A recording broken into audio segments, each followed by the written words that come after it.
You are not tired because life is hard. You are tired because you have been carrying weight that was never yours to carry. Before the day even begins, the mind is already moving, replaying words, anticipating problems, holding on to things that do not belong in the present. And by the time anything real demands your energy, most of it is already gone. Not spent on action, but on noise. The Stoics understood this long before modern life made it worse. Exhaustion is rarely caused by reality itself. It comes from constant attachment, unfiltered, automatic, and rarely questioned.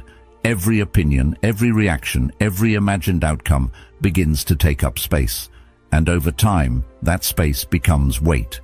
There is a quiet discipline in letting things pass, not because they are unimportant, but because they are not yours.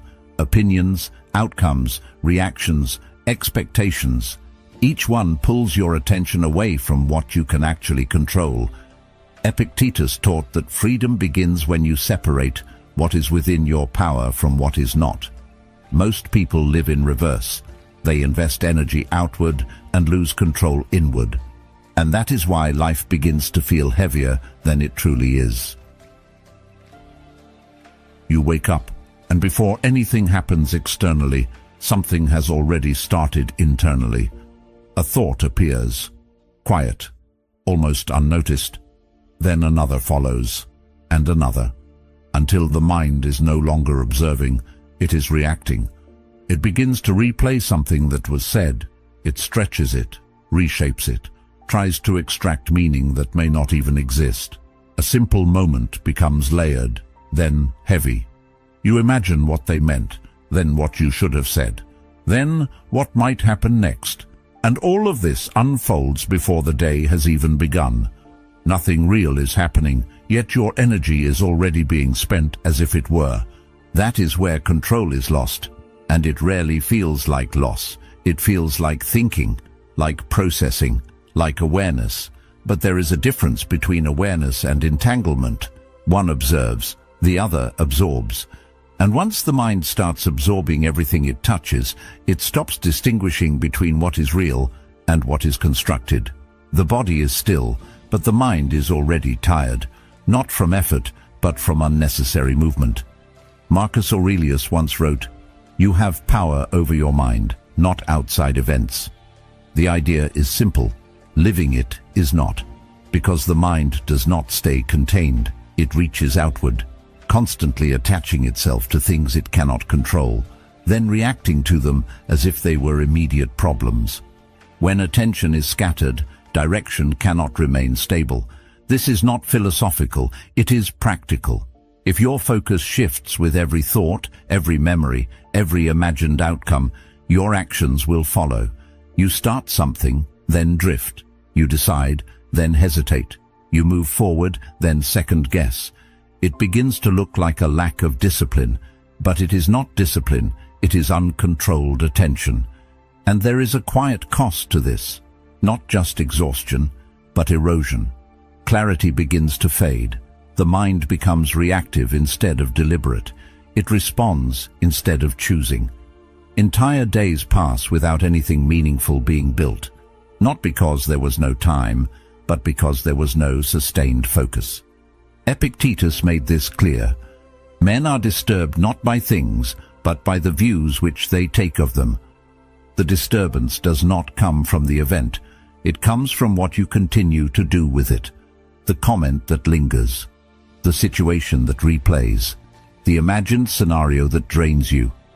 None of it exists anymore, but your engagement with it continues, and that is what keeps it alive. Once you begin to see this, something shifts. Slowly, you start to notice the moment a thought tries to pull you in, the moment your mind begins building something that is not actually happening. And in that moment, there is a choice, not to suppress it, not to fight it, but to not follow it. This is where control begins to return, not through force, but through restraint. The ability to see a thought without becoming it, to notice a pattern without continuing it, and the more this is practiced, the more space begins to open up. Space that was once filled with noise now holds clarity, and with that clarity, something else becomes possible: intentional movement. When your attention is no longer pulled in every direction, it can finally be directed. You start what you intend to start. You finish what you decide to finish. Not perfectly, but consistently. Not because the world has changed, but because your engagement with it has. It is easy to underestimate how much of life is shaped in these quiet moments. Before conversations, before responsibilities, before anything external demands your attention. Because if those moments are already filled with unnecessary weight, everything that follows is affected. But when they are clear, even slightly, the entire day shifts. This is not about eliminating thought. It is about choosing which thoughts deserve continuation. Not every mental movement requires your participation. And once you understand that, the mind begins to settle. Not into silence, but into order. And in that order, energy is preserved, not wasted on repetition, not drained by imagination, not scattered across things that do not matter. It becomes available again, for action, for focus, for direction. And that changes everything.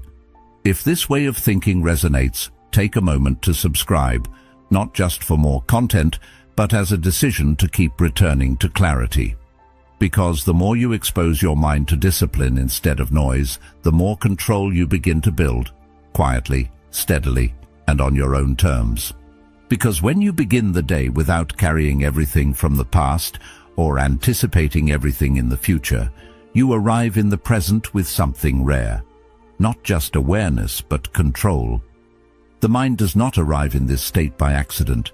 It learns slowly and quietly through repetition. Each reaction becomes a signal. Each moment of overinvestment becomes a form of instruction. When something small happens and you respond as if it were significant, the mind takes note. When you give attention to something that has no real consequence, the mind records it as important. Over time, these patterns build, not dramatically, but steadily, and what begins as occasional overreaction becomes a default way of operating. The mind stops asking whether something deserves attention. It assumes that it does. This is why it begins to treat everything with equal weight. A passing comment feels as heavy as a real problem.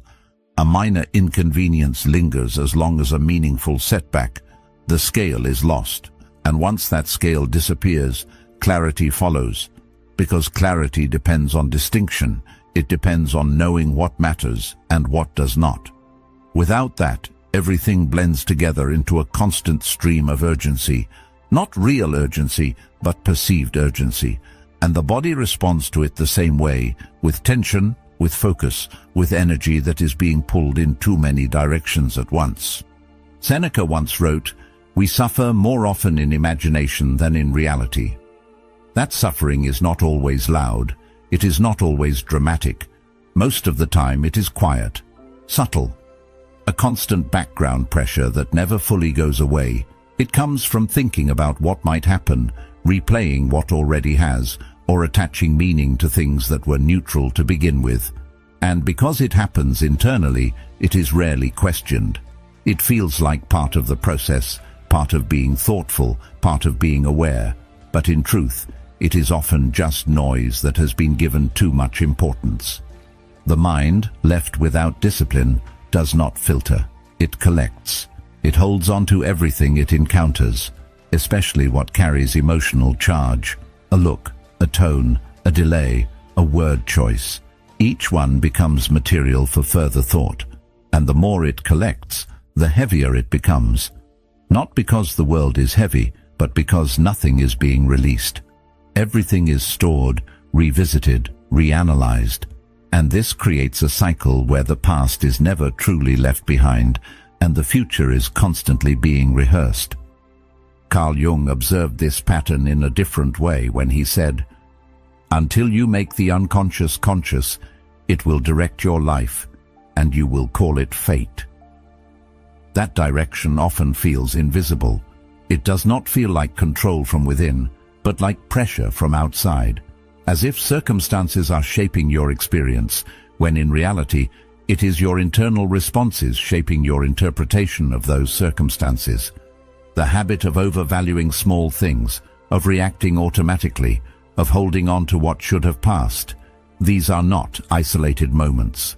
They are patterns, and patterns, when left unexamined, become identity.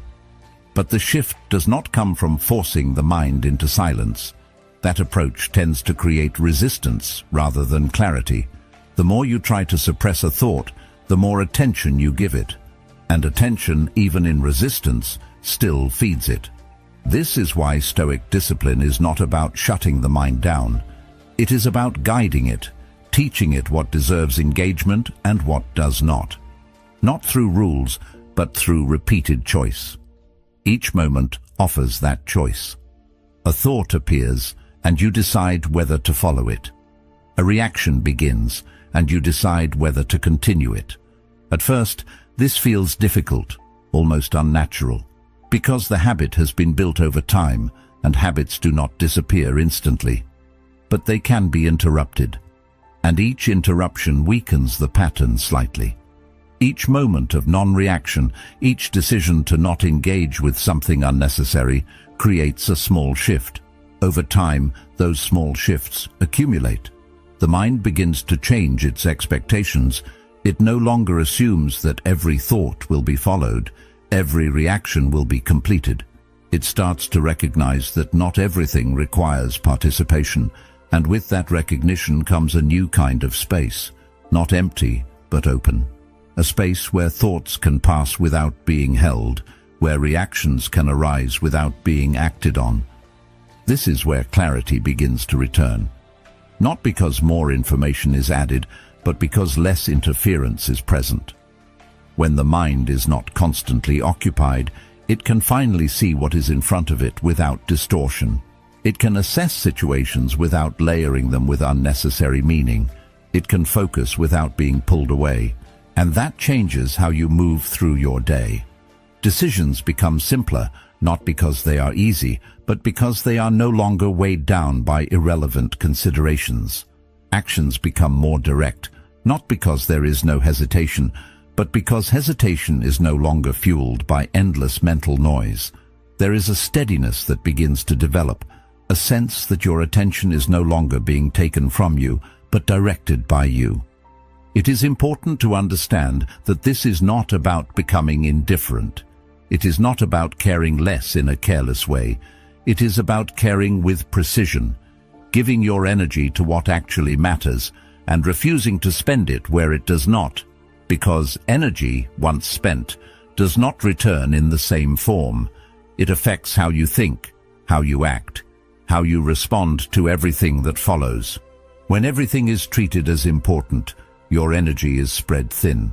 But when you begin to choose, deliberately, what deserves your attention, that energy becomes concentrated. And concentrated energy creates impact. It allows you to engage fully with what matters, without being distracted by what does not. This is the quiet discipline that changes everything. Not a dramatic shift, not a sudden transformation, but a gradual reordering of how the mind operates. A movement away from automatic reaction and toward intentional response. And as that shift continues, the difference becomes noticeable, not just in how you think, but in how you experience everything around you. Because when the unnecessary is no longer carried, what remains becomes clear. There is a quiet habit that goes unnoticed because it feels intelligent, even responsible. It is the constant forming of opinions about everything that appears in front of you. A situation unfolds, and the mind reacts.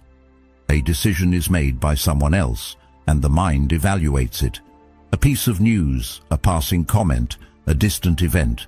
Each one invites judgment, and without hesitation, that invitation is accepted. It feels natural, it feels like awareness, but over time, something subtle begins to happen. The mind becomes crowded, not with what is necessary, but with what is irrelevant.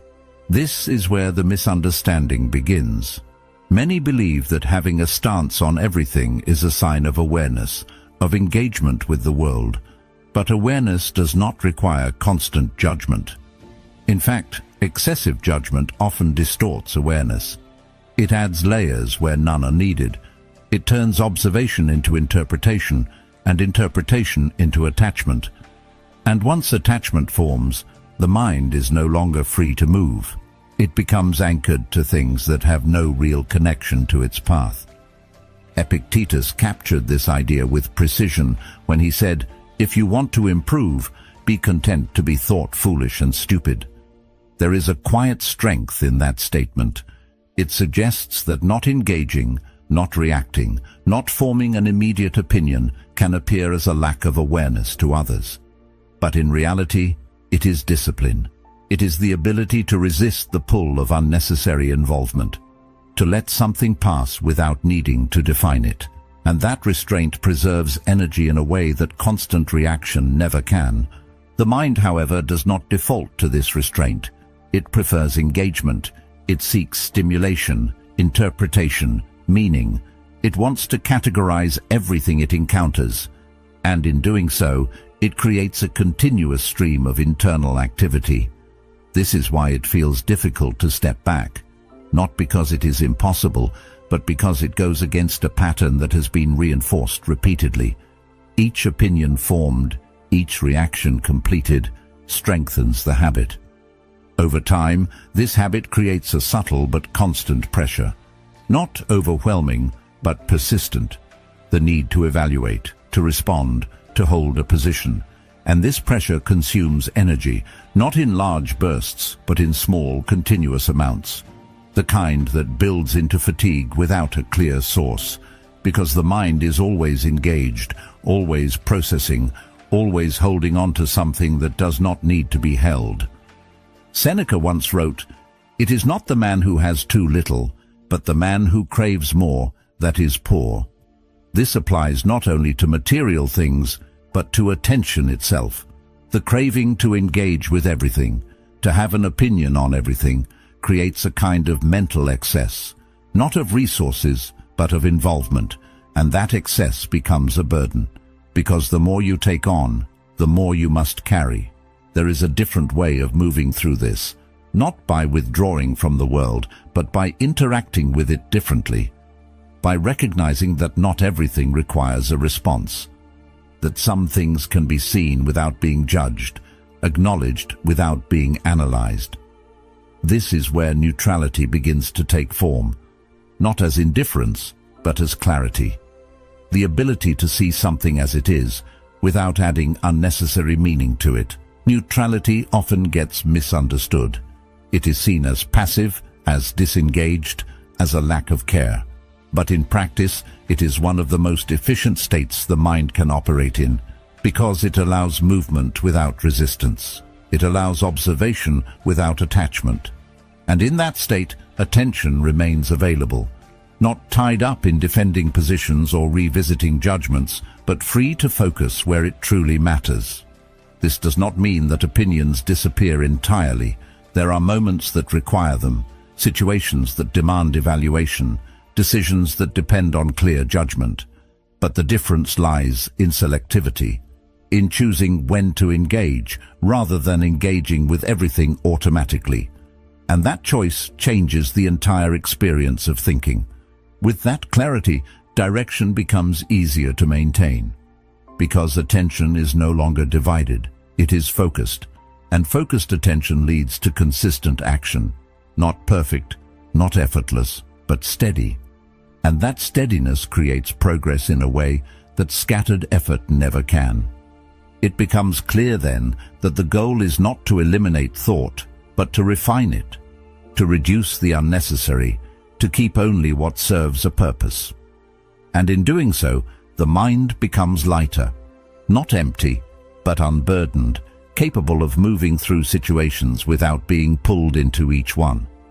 There is a quiet freedom in that, the ability to encounter something and let it pass, to see without needing to define, to remain unaffected by what does not belong to your path. And over time, this freedom becomes a kind of stability, not dependent on circumstances, but rooted in how you engage with them. Because when you stop carrying what is not yours, you begin to see clearly what is. There is a difference between feeling and carrying, and most people blur that line without noticing. Emotions arise naturally. They move through you, respond to situations, reflect what is happening in real time, but somewhere along the way, that natural process becomes extended. What should pass begins to stay. What should be observed begins to settle, and slowly, almost invisibly, you begin to carry more than you need to. Not because life demands it, but because you have become used to holding on to what was never meant to remain.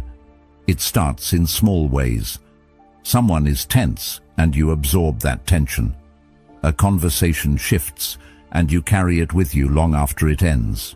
Something goes slightly wrong, and instead of adjusting and moving forward, it lingers in your mind, coloring everything that follows. None of these moments are significant on their own, but together they create a pattern, a steady accumulation of emotional weight that builds throughout the day, then carries into the next. This is where exhaustion begins to take shape. Not from physical effort, not from real challenges, but from the constant presence of unresolved emotional residue. It is subtle enough that it often goes unnoticed, but persistent enough that it cannot be ignored. You feel it in the way your thinking slows down, in the way your reactions become heavier, in the way even simple tasks start to feel more difficult than they should. And yet, when you look for the source, nothing seems large enough to justify it. Marcus Aurelius once wrote, "If you are distressed by anything external, the pain is not due to the thing itself, but to your estimate of it." That estimate is what turns a moment into a burden. It is what extends the lifespan of an emotion far beyond its natural duration. Because the event itself is brief. It happens, and then it is gone. But your interpretation of it, your continued engagement with it, that is what keeps it alive. And as long as it remains active in your mind, it continues to consume energy. The difficulty is not in recognizing this once it is pointed out. It is in noticing it while it is happening. Because the process feels automatic. A reaction occurs, and before you can observe it, you are already inside it. Already thinking about it, already feeling it, already carrying it forward.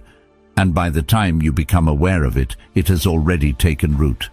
This is why so many people believe that emotional weight is unavoidable, because they only see it after it has already been accepted.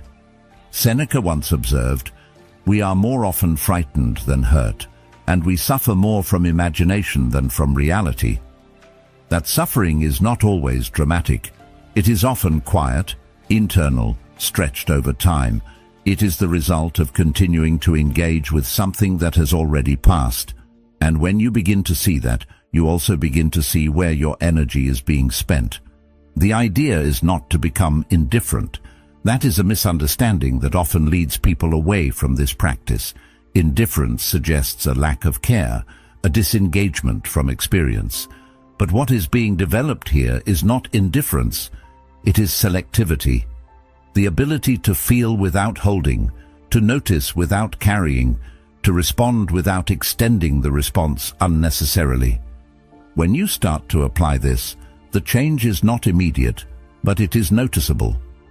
You begin to see how often emotions are picked up without question, how often you accept what is not yours, and once you see it, you can begin to interrupt it. Not perfectly, not every time, but enough to create a difference, enough to reduce the accumulation. And as that accumulation decreases, something else begins to emerge, a sense of lightness, not because nothing is happening, but because you are no longer adding to what is already there. Situations still arise. People still behave in ways you cannot control. Outcomes still shift. But your relationship to these things changes. You experience them, but you do not carry them forward in the same way. This changes how you move through your day. Reactions become shorter, recovery becomes faster. The space between events and your response becomes clearer. And within that space, there is control. Not control over what happens, but over how long it stays with you. There is also a noticeable shift in how you think. When the mind is not weighed down by accumulated emotion, it becomes sharper, more focused, less reactive. Decisions are made with greater clarity, not because they are easier, but because they are not being filtered through layers of unnecessary feeling. Action becomes more direct. Movement becomes more consistent. Over time, this practice becomes less effortful. What once required conscious attention begins to feel natural. The mind starts to release things more easily. It no longer assumes that every emotion must be held, every reaction must be extended. It begins to trust that letting go is not a loss, but a form of efficiency.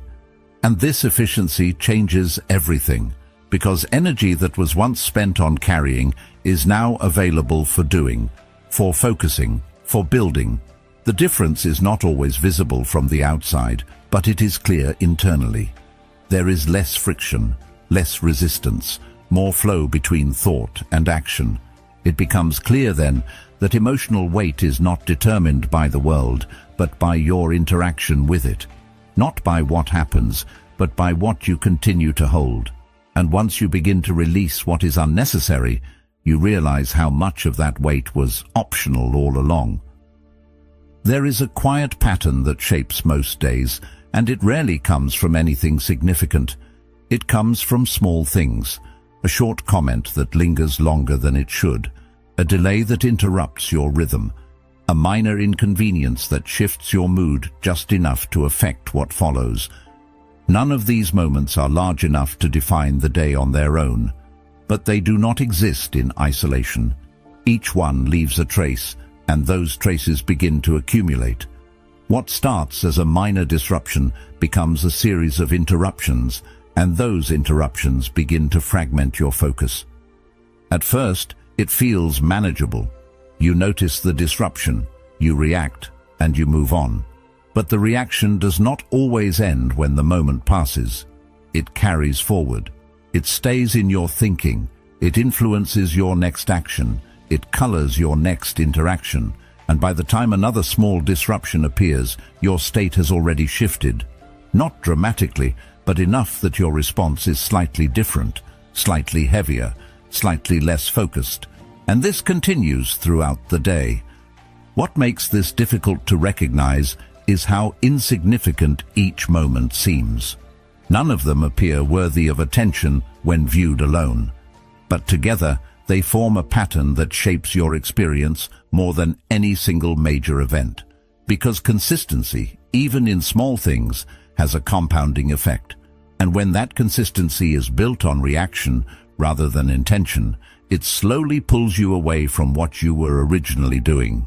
Epictetus once said, "Don't demand that things happen as you wish, but wish that they happen as they do happen, and you will go on well."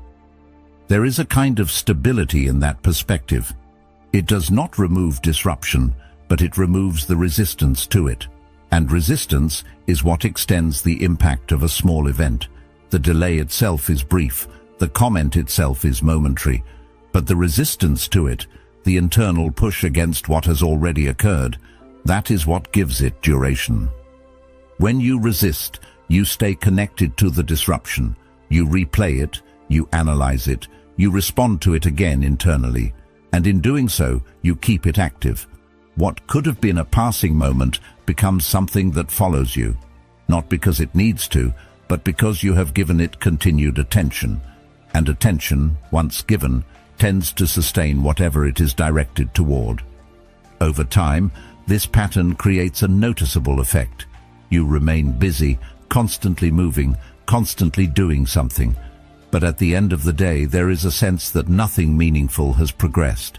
Not because there was no effort, but because the effort was divided, pulled in different directions by a series of small reactions, each one taking just enough focus to disrupt momentum, but not enough to seem significant on its own. Marcus Aurelius wrote, "The impediment to action advances action. What stands in the way becomes the way." That idea changes how disruption is viewed. Instead of seeing it as something that interrupts progress, it becomes something that can be absorbed into it. Not by forcing it to be useful, but by refusing to let it derail you. The disruption remains, but your response to it shifts. And that shift determines whether it becomes an obstacle or simply part of the process. This is where control begins to reappear. Not through eliminating what interrupts you, because that is not possible, but through stabilizing your response to it. When your state remains steady, the disruption loses its power to extend beyond its moment. It happens, it is acknowledged, and then it passes. It does not follow you into your next action. It does not alter your focus. It does not become something you carry. There is a difference between noticing something and being moved by it. Noticing is neutral. It allows you to see what is happening without becoming entangled in it. Being moved by it, on the other hand, shifts your internal state. It pulls your attention away, it alters your thinking, it changes how you act. And once that shift occurs, it takes time to return to where you were. That return is often overlooked. People tend to measure the cost of a disruption by how long it lasts in the moment, a few seconds, a few minutes. But the real cost is in the recovery, in the time it takes to regain focus, to rebuild momentum, to return to a state of clarity. And when disruptions happen repeatedly, that recovery process becomes continuous. You are always trying to get back to where you were, but never fully arriving. When you begin to see this clearly, the importance of your response becomes more apparent. Not in a dramatic way, but in a practical one. Each moment presents an opportunity to either extend the disruption or allow it to end. And that decision, though small, shapes everything that follows. Because your state determines your next action, and your next action determines your direction. This is not about becoming unaffected by everything. That is neither realistic nor necessary. It is about reducing the duration of your reaction, about allowing things to pass through your awareness without taking hold. And this is a skill that develops over time. With practice, you begin to notice the moment a reaction starts, the moment your attention begins to shift, and in that moment you can choose not to follow it further. As that choice becomes more consistent, the difference becomes noticeable. Your focus holds longer. Your actions become more continuous. The day feels less fragmented, less reactive, not because fewer things happen, but because fewer things are carried forward. And that creates a sense of flow that was previously interrupted. It becomes clear then that the goal is not to control what happens around you, but to stabilize what happens within you. Because when your internal state remains steady, external disruptions lose their ability to redirect you. They become part of the environment, not forces that dictate your movement. And in that steadiness, there is a quiet form of control, not forced, not rigid, but consistent, the kind that allows you to move through your day without being pulled in every direction, the kind that preserves your attention for what actually matters. And over time, that preservation becomes the difference between constant activity and meaningful progress. Decisions rarely arrive as complicated as they feel. At their core, most of them are simple. A direction to take, an action to begin, a step to commit to. But what makes them heavy is not the decision itself. It is everything that gathers around it. The imagined outcomes, the possible mistakes, the opinions of others, the fear of choosing incorrectly. These layers build quickly, often without being noticed. And before long, what was once a straightforward choice becomes something that feels difficult to move through. This is where hesitation begins, not because there is a lack of understanding, but because there is too much added weight. You are no longer deciding based on what is necessary. You are negotiating with possibilities that do not yet exist. Each imagined outcome introduces a new variable. Each variable demands consideration, and with each added layer, the decision becomes more complex, not in reality, but in perception. The mind begins to loop. It returns to the same possibilities, the same concerns, the same imagined consequences. not because it is discovering something new, but because it is searching for certainty. And certainty in most decisions does not exist in advance. It is created through action, through movement, through engagement with reality. But as long as the mind remains in the loop, waiting for clarity to appear before acting, nothing changes. This is where the distinction becomes important. There is a difference between thoughtful decision-making and overinvestment. Thoughtful decision-making looks at what is relevant, considers what is within your control, and then moves forward. Overinvestment, on the other hand, attaches meaning to things that are outside of your control. It asks questions that cannot be answered in advance. It tries to solve outcomes before they have occurred, and in doing so, it creates a sense of difficulty that was not originally there. Marcus Aurelius approached decisions from a different place. He once wrote, "If it is not right, do not do it. If it is not true, do not say it." There is a simplicity in that approach. It reduces the decision to its essential elements. What is right? What is necessary? What aligns with your direction? Everything else becomes secondary, not ignored, but not allowed to take control of the process. When you begin to apply this, something shifts. The decision does not become easier in the sense that it requires less effort, but it becomes clearer. The unnecessary layers begin to fall away. The imagined consequences lose their influence, and what remains is the core of the choice itself. What needs to be done? What direction to take? What action to begin? This clarity does not remove uncertainty. It changes your relationship to it. Instead of trying to eliminate uncertainty before acting, you accept that it is part of the process. You move forward with what is known, and you adjust as new information appears. This creates a different kind of momentum, one that is not dependent on perfect conditions, but on consistent movement. There is a noticeable difference between those who operate this way and those who do not. It is not intelligence. It is not even experience. It is the ability to act without being held back by unnecessary attachment, to make a decision based on what is present rather than what is imagined, and to accept that progress comes from action, not from extended deliberation.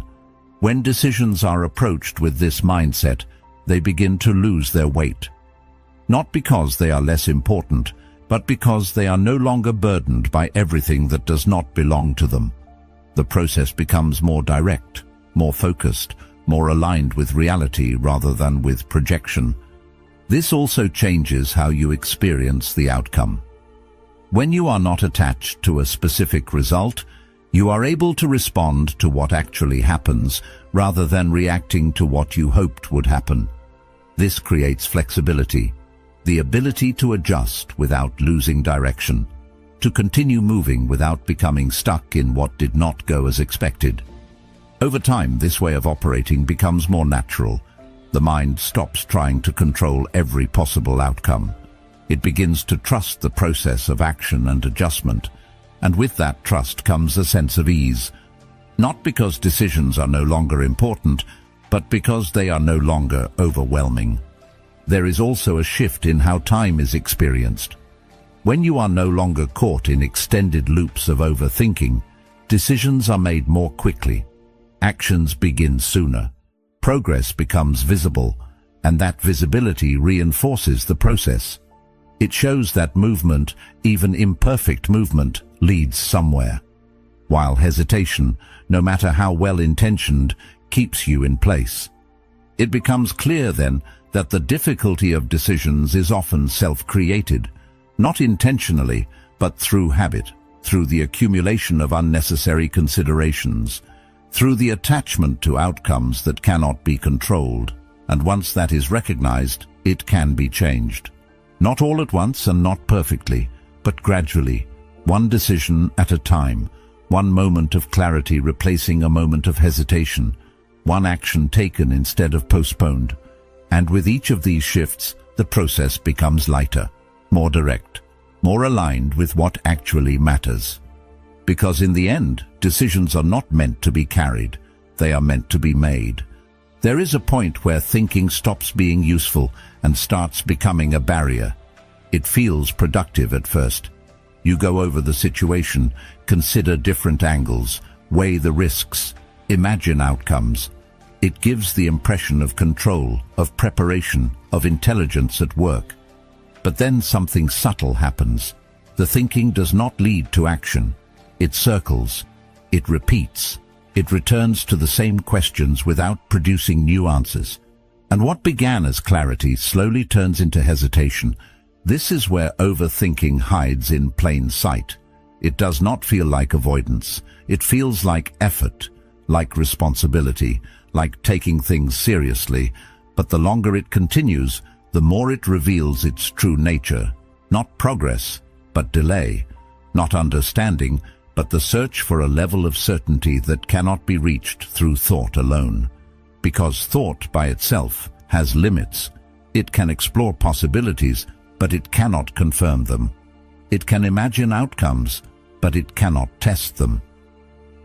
Epictetus expressed this idea in a different form when he said, "Make the best use of what is in your power and take the rest as it happens."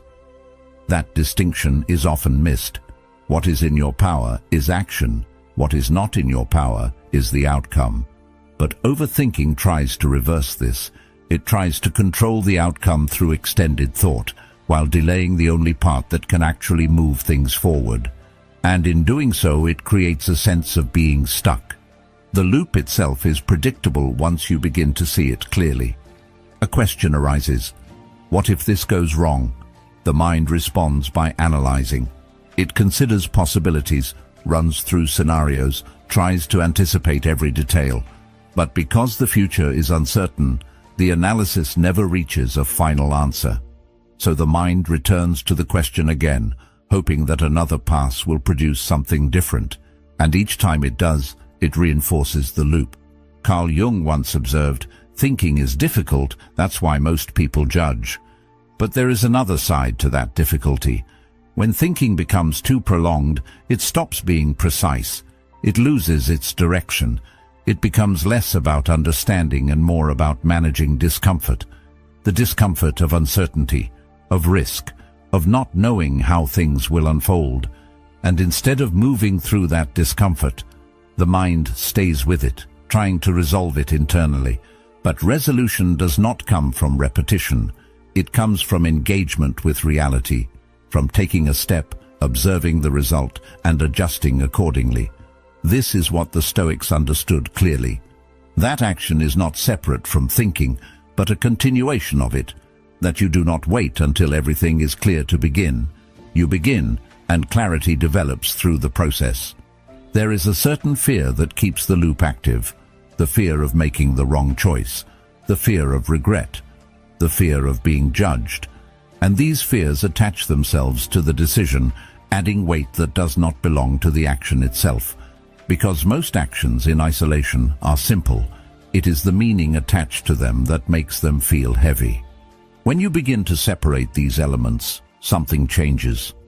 You see that the decision does not require certainty. It requires movement. It requires a willingness to act with the information available, rather than waiting for information that may never come. And this shift reduces the need for extended analysis. Not because thinking is no longer valuable, but because it is no longer expected to provide guarantees. The longer the loop continues, the more energy it consumes. Not just mental energy, but emotional energy as well. The repeated consideration of risks, the constant evaluation of possibilities, the ongoing tension of not deciding, it creates a kind of fatigue. And this fatigue affects everything else. Your focus decreases. Your motivation weakens. Even simple tasks begin to feel more difficult. Breaking the loop does not require a dramatic shift. It begins with a small interruption, a moment where you recognize that you are not gaining new insight, but repeating old patterns. And in that moment, instead of continuing, you act. Not perfectly, not with complete confidence, but with enough clarity to move forward. And that action, however small, changes the pattern. Once action is taken, something new enters the process. Feedback, real information, not imagined, not projected, but observed. And that feedback provides more clarity than any amount of internal analysis could. It shows what works, what does not, what needs to change. And with that, the need for speculation decreases. Over time, this changes your relationship with thinking itself. It becomes more focused, more intentional. You think to understand what is necessary, not to eliminate all uncertainty. You think to prepare for action, not to delay it. And this makes thinking more effective, not less. There is also a shift in how you experience uncertainty. It no longer feels like something that must be resolved before you can move. It becomes something you move with, a part of the process rather than an obstacle to it. And this reduces the pressure that often leads to overthinking in the first place. As this becomes more familiar, the loop loses its strength. It may still appear, but it does not hold you in the same way. You recognize it sooner, you interrupt it earlier, and you return to action more quickly. Not because the situation has changed, but because your approach to it has. It becomes clear that overthinking is not a sign of depth, but of hesitation.